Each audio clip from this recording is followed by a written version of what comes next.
Graça e paz, cara amiga, caro amigo que acompanha diariamente a nossa meditação sobre a Palavra de Deus no Santo Evangelho neste domingo, depois do Santo Natal de nosso Senhor Jesus Cristo. Domingo é a Páscoa de cada semana, é o dia em que a comunidade se reúne e celebra a ressurreição de nosso Senhor Jesus Cristo. Para muitas comunidades espalhadas pelo mundo, inclusive no Brasil, este domingo, em vez de ser celebrado domingo depois do tempo santo do Natal, se prevê a celebração da Epifania do Senhor. A Epifania é uma palavra que significa manifestação. Celebramos aquele mistério de Jesus que se revela aos magos que vêm do Oriente. Quantos eram esses magos? Bom, não se sabe, mas ao menos se tirou uma conclusão muito simples, que eles estão na forma plural e porém aparecem 3 presentes. E os 3 presentes são ouro, incenso e mirra.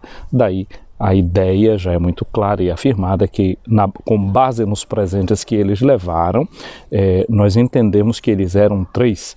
E depois a tradição os revestiu também de características culturais. Cada um deles tem uma cor diferente, incorporando as dimensões das diversas culturas presentes na Terra. E também eles têm nome: Gaspar, Belchior ou Melchior e o Belchior. Então são esses magos que são apresentados na tradição, na celebração de hoje. Mas o que é que significa ser mago? São praticantes de magia?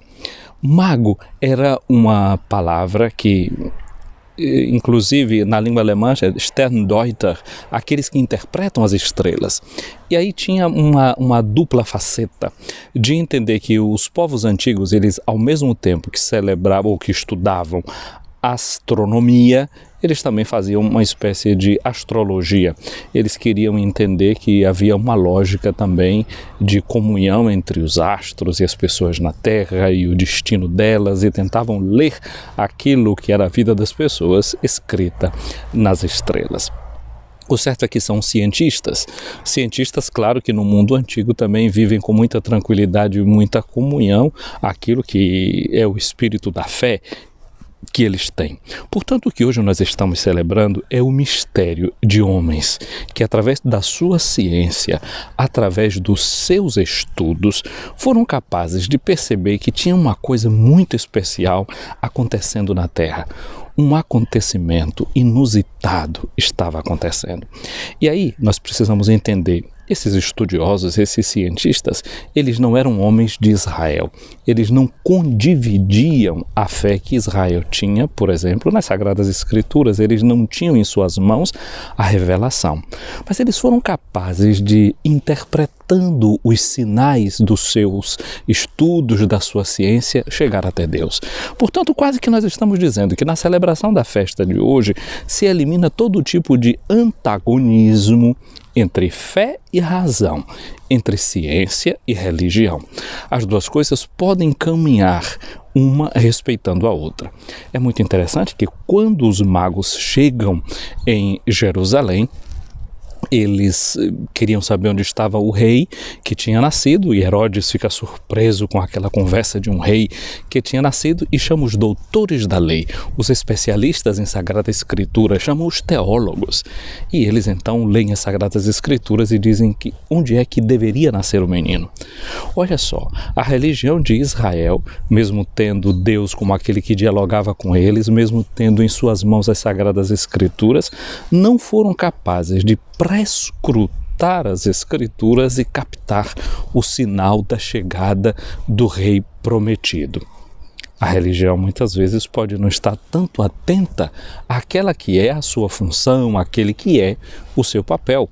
Nós, os homens, mulheres de religião, devemos aprender a dialogar muito mais com aqueles que têm outras ciências e escutar o que é que as ciências também estão dizendo. Mas há uma coisa muito interessante: os magos vieram iluminados pela razão deles, pela luz daquela estrela. Porém, quando eles chegaram em Jerusalém, eles foram escutar a palavra das Escrituras. Acreditaram naquilo que as Escrituras estavam dizendo, Aquelas escrituras comprovavam o que eles tinham visto com os estudos deles, com os estudos astronômicos, e então eles deixam Jerusalém e vão até Belém para prestar as homenagens deles ao menino recém-nascido. Quem é pessoa de ciência deve estar aberta também para a sua dimensão de fé, não deve perder a sua fé, deve cultivar a sua fé e deve, sobretudo, praticar esta fé que tem. A festa da Epifania, sendo festa da manifestação de Deus e desse encontro de cultura, de ciência e fé, é uma celebração que nos convida à tolerância. Olha como é bonito notar também esses magos, cada um com uma característica de uma cultura. Um é negro, outro é branco, outro traz a pele amarelada. Isso quer dizer que nós, portadores de culturas diferentes, vindo de povos diferentes, nós devemos aprender a nos tolerar mais uns aos outros. A festa de hoje, portanto, é uma festa também de luz. A cidade de Jerusalém, na liturgia da palavra, é chamada a se alegrar, a se levantar, a se encher de luz. É um texto que reflete as dificuldades do tempo do exílio e, ao mesmo tempo, Deus consolando o seu povo, fazendo promessas para ele. Então nós também somos chamados hoje a nos levantar, a nos alegrar, a nos encher de luz. O mistério do Natal é isso, é o mistério de uma festa de luz. A luz de uma estrela que aparece no céu. Hoje a gente sabe, com os estudos de teoria de relatividade, que quando a gente olha para uma estrela e vê a sua luz, a gente sabe que ela já não existe mais.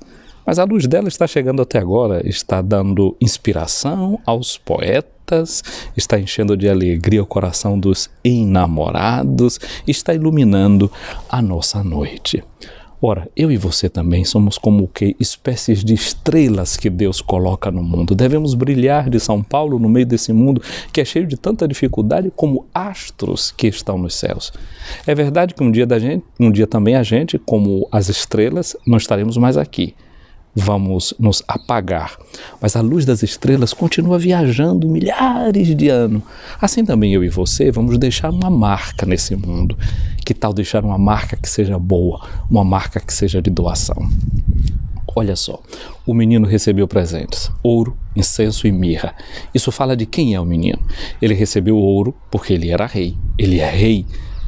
O rei dos judeus, assim eles chegam perguntando. É interessante que Jesus é chamado de rei em 2 momentos no Evangelho de Mateus. Este do seu nascimento e depois, em cima da sua cruz, Pilatos vai dar o motivo da sua condenação. Rei dos judeus. Que tipo de rei é Jesus e que tipo de reino é aquele que ele vem nos trazer? Um rei que vai ser encontrado dentro de uma estrebaria e um rei que vai terminar no lenho de uma cruz. Ele também recebe como presente a mirra. A mirra servia para misturas medicinais, para fazer ungüentos, ou seja, esse menino que é rei, ele também é homem, homem de verdade, homem que sofre, homem que assume as nossas dores. E por fim, ele recebeu o incenso. O incenso era a oferta feita a Deus. Esse menino de verdade é Deus. Então, diante do menino do presépio, diante dessa fragilidade de Deus que se revela nesta criança, nós temos o verdadeiro rei, o verdadeiro homem, o verdadeiro Deus a quem nós queremos e devemos adorar. Há um outro fenômeno também, nós que começamos nossa meditação falando da astronomia, da astrologia que tinha no mundo passado, é que no dia de hoje a igreja realiza um ritual muito interessante. Depois que o diácono ou o padre proclamam o evangelho, o outro proclama, ele também faz a proclamação da data da Páscoa e o faz cantando solenemente, dizendo em que dia que vai cair a Páscoa e as outras festas móveis. E aí você pode se perguntar, mas para que é que a gente precisa isso? Se eu vou na internet, eu tenho isso escrito nos calendários. Pois é, isso é assim hoje, mas teve um tempo que não era assim não. Para poder calcular a data certa de um acontecimento guiado por um calendário lunar ou por um calendário solar, as pessoas precisavam fazer cálculos matemáticos muito grandes. E depois, no século IV, no concílio de Niceia, ficou determinado que a igreja de Alexandria, no Egito, porque eles tinham grande desenvolvimento astronômico, os estudantes de lá, os estudiosos de lá, faziam os cálculos e mandavam anunciar, a dizer ao Papa aqui em Roma, quais eram as datas da Páscoa e das festas móveis. Eram as chamadas as cartas festivas. E o Papa, então, publicava para outras igrejas qual era a data da Páscoa, até porque no início tinha um pouquinho de tensão ali, alguns celebravam como judeus a Páscoa no dia 14 de Nisan, e uma outra tradição era celebrar a Páscoa no domingo após a primeira lua cheia da primavera.